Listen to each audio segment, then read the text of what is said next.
Oh, no, no, no. The story in the New York Post is not true. It's based on Russian disinformation. You remember that? I do, Senator, as the lead investigator for Russiagate for the House Intel Committee. Yeah, yeah. The FBI had had the laptop for 10 months, hadn't they? They did, Senator. So the FBI knew right before the election that it wasn't Russian disinformation, didn't they?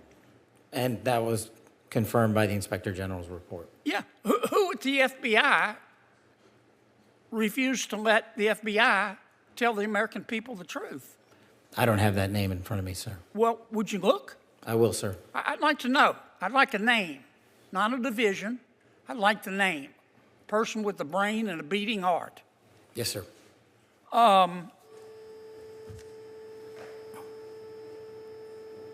Did Jeffrey Epstein hang himself or did somebody kill him? Senator, I believe he hung himself in a cell in the Metropolitan Detention Center. Are you going to release all the information about that? Senator, we are working through that right now with the Department of Justice. When do you think you'll have it done, Kash? I think in the near future, sir. Like before I die? Senator, we've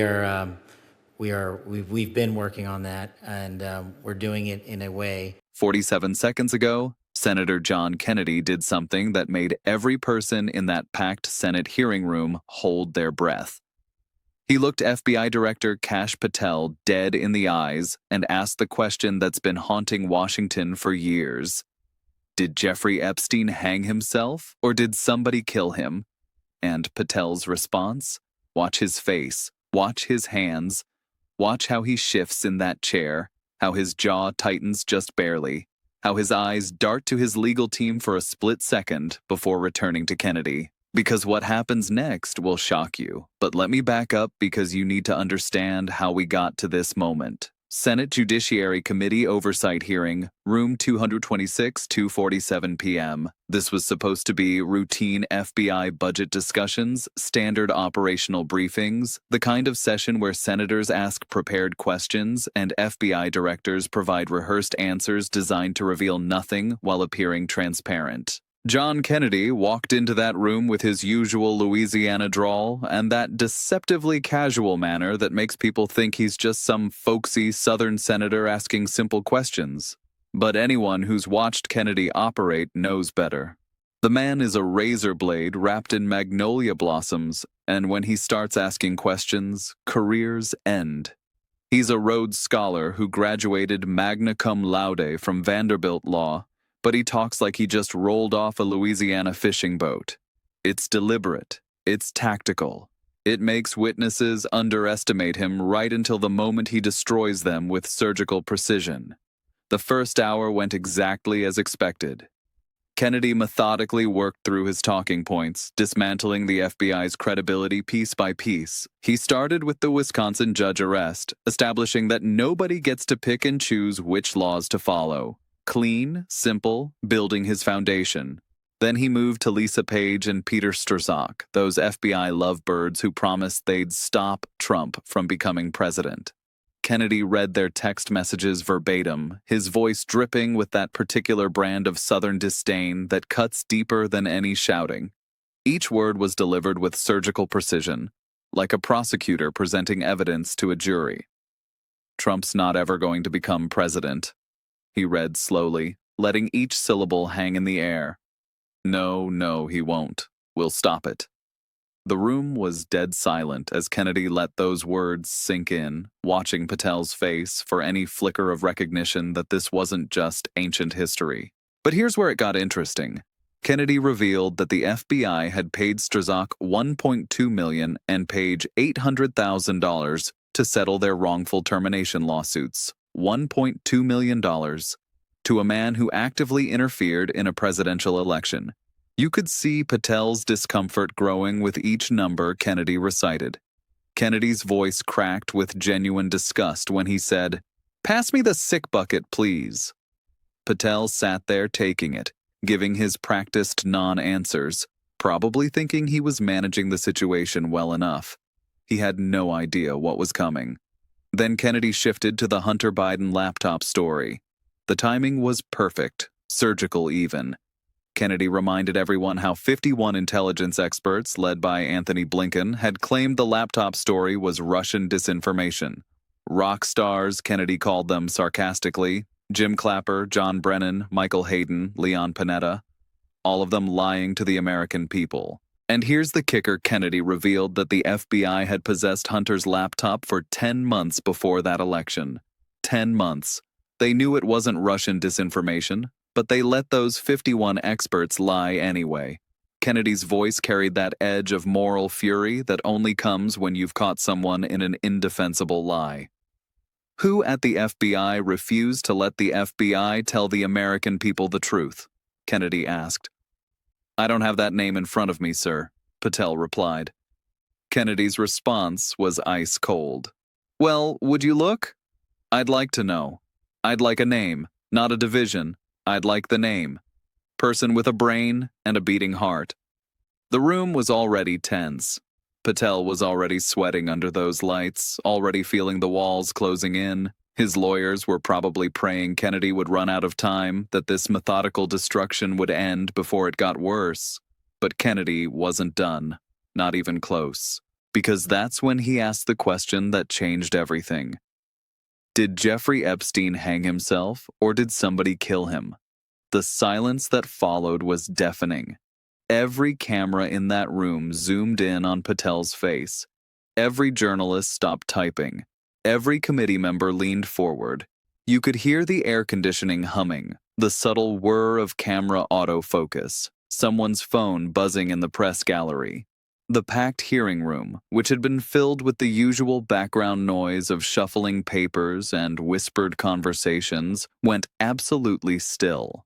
Because this wasn't just another policy question or budget inquiry. This was Kennedy asking the FBI director to go on record about the most controversial death in federal custody in decades. Patel's mouth opened slightly before he spoke. You could see him calculating, trying to figure out the safest response. His left hand moved to adjust his tie, a telltale sign of stress that body language experts caught immediately. His breathing became slightly more shallow. The confident FBI director who'd been deflecting questions for an hour suddenly looked like a man walking through a minefield. His voice, when it finally came, was steady but careful. Senator, I believe he hung himself in a cell in the Metropolitan Detention Center. But Kennedy wasn't satisfied with that answer. Of course he wasn't. He immediately followed up. Are you going to release all the information about that? Here's where Patel made his mistake. Instead of giving a straight answer, he went into bureaucratic mode. We are working through that right now with the Department of Justice. The practiced deflection rolled off his tongue automatically, but Kennedy wasn't buying it. Kennedy pounced. When you think you'll have it done, Kash? I think in the near future, sir. Kennedy's response was pure gold. Like before I die? The room erupted in nervous laughter, but Kennedy wasn't joking. He was making a point that everyone in that room understood. His weathered face showed no trace of humor as he delivered the line. At 72 years old, Kennedy was literally asking if he'd live long enough to see the FBI's version of transparency. It was dark, it was pointed, and it was absolutely devastating. The FBI has been working on releasing Epstein information for years. How long exactly are the American people supposed to wait for transparency about the most connected pedophile in American history? Patel tried to recover with more bureaucratic language about protecting victims and not releasing CSAM, but the damage was done. His credibility was shattered. Kennedy had exposed the fundamental problem with a simple question that cut through all the legal complexity and procedural excuses. But here's what makes this exchange absolutely explosive. It's not just about Epstein, it's about everything Kennedy had been building toward in that hearing. The FBI that paid Peter Strzok $1.2 million after he interfered in an election. The FBI that had Hunter's laptop for 10 months while letting intelligence experts lie about Russian disinformation. The FBI that keeps promising transparency while delivering endless delays and excuses. Kennedy was asking a bigger question. Can we trust anything this FBI tells us? If they're willing to pay election interferers, if they're willing to hide evidence that could swing presidential elections, if they're willing to keep the American people in the dark about the most high-profile federal custody death in decades, what exactly are they willing to tell us the truth about? And Patel's response, that careful, calculated, bureaucratic non-answer, told us everything we needed to know. The clip went viral within minutes. Kennedy Asks Patel About Epstein Death was trending worldwide before the hearing even ended. Twitter exploded with clips, memes, and reaction videos.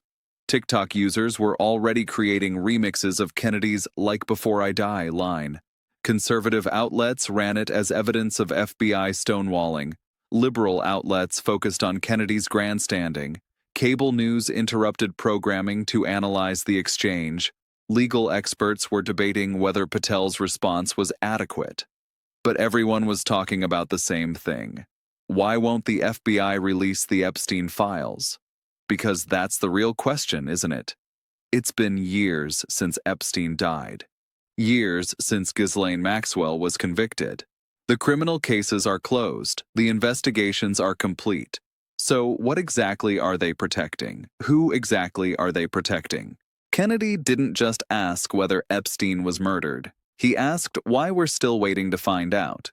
He asked why the same FBI that can raid a former president's home can't seem to release documents about a dead pedophile who allegedly hanged himself in federal custody. The exchange lasted less than 2 minutes, but it crystallized everything wrong with federal law enforcement transparency. Kennedy didn't need complicated legal theories or elaborate conspiracy frameworks. He just asked simple questions that Patel couldn't answer without admitting the FBI has been stonewalling the American people for years. That's the power of John Kennedy's approach. He doesn't yell, he doesn't grandstand, he just asks the questions everyone wants answered and lets the witnesses destroy themselves with their non-responses. And Patel walked right into it.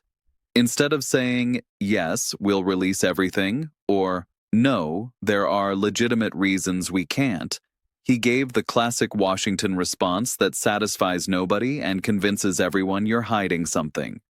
His lawyers probably coached him on this exact scenario, told him to stick to bureaucratic language, avoid commitments. But they couldn't prepare him for Kennedy's follow-up questions, for that Louisiana drawl asking when exactly the near future might arrive. The hearing continued for another hour after that, but it didn't matter. Kennedy had gotten what he came for. He'd put the FBI director on record as believing Epstein killed himself, and he'd exposed that the FBI is still sitting on information about Epstein's death years after it happened. But here's the question that nobody's asking. Why did Kennedy choose this moment to ask about Epstein? He could have asked about current investigations, ongoing cases, budget priorities. He'd already landed devastating blows about Page and Strzok, about the Hunter laptop cover-up. He had Patel on the ropes, so why pivot to a supposedly closed case about a dead man? Instead, he chose to ask about a case that's supposedly closed, about a man who's been dead for years. Maybe because Kennedy knows something we don't. Maybe because he has information that suggests the Epstein case isn't as closed as the FBI wants us to believe. Maybe because he knows that question would make Patel squirm in ways that no budget inquiry ever could. Or maybe because Kennedy understands that the Epstein case is a perfect test of FBI credibility. If they're willing to hide information about this case, if they're willing to stonewall Congress and the American people about what really happened to Jeffrey Epstein, what else are they willing to hide? The clip is still spreading, the questions are still being asked, and Kash Patel is still sitting on those files, still promising transparency in the near future, still hoping John Kennedy dies before he has to deliver on his promises. But Kennedy isn't going anywhere, and neither are the questions. And sooner or later, the American people are going to get answers about what really happened to Jeffrey Epstein, whether the FBI wants to provide them or not. Sometimes accountability doesn't require hours of testimony or months of investigation. Sometimes it just requires one senator willing to ask the questions everybody else is afraid to ask. John Kennedy asked, and Kash Patel's non-answer told us everything we needed to know about the FBI's commitment to transparency. The truth always comes out. Always. And the longer they wait to release it, the worse it's going to look when it finally does.